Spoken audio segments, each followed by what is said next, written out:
घर से निकले। मैं इस बारात का क्या मंजर पढ़ूं कि क्या था, और बारात चल रही थी। यासीन का सेहरा, मुजम्मल की मेहंदी, ताहा की लड़ियां, इन्नमा युरीदुल्लाह की चादर, इन्नमा वलियुकुमुल्लाह की अंगूठी, कुल आऊज़ु बिरब्बिल फलक की थोड़ी। जबरील अर्श में फरिश्तों से कहना तस्बीहां छोड़ो, वो देखो उस्ताद की बारात आ रहा है।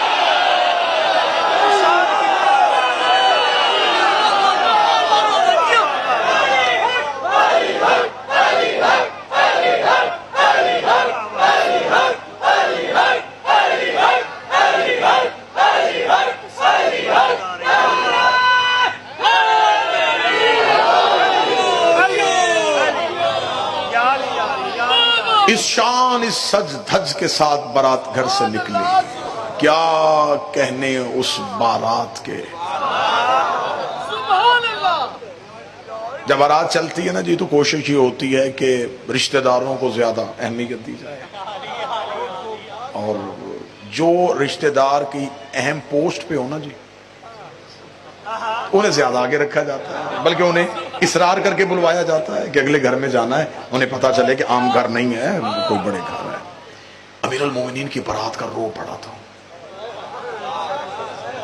बारात का आलम यह था कि हमेशा ये शादियों की रस्म जब होती है ना जी, तो अक्सर जो रिश्तेदार होते हैं वो पहले पहुंच जाते हैं, और खानदान का जो उस घर का बुजुर्ग होता है ना जी, बच्चे का बाप, उसे आके कहते हैं जी हमारे लायक कोई ड्यूटी कोई काम तो हमें बताइएगा, हमें इसमें जरूर बताइएगा, हमें बताएं हम क्या करें, शादी की रस्म है।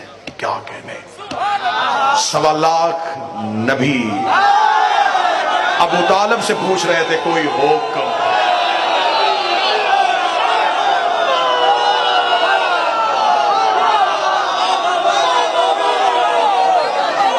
कोई हुक्म, हमारे लायक कोई नौकरी, हमारे लायक कोई ड्यूटी, हम क्या करें।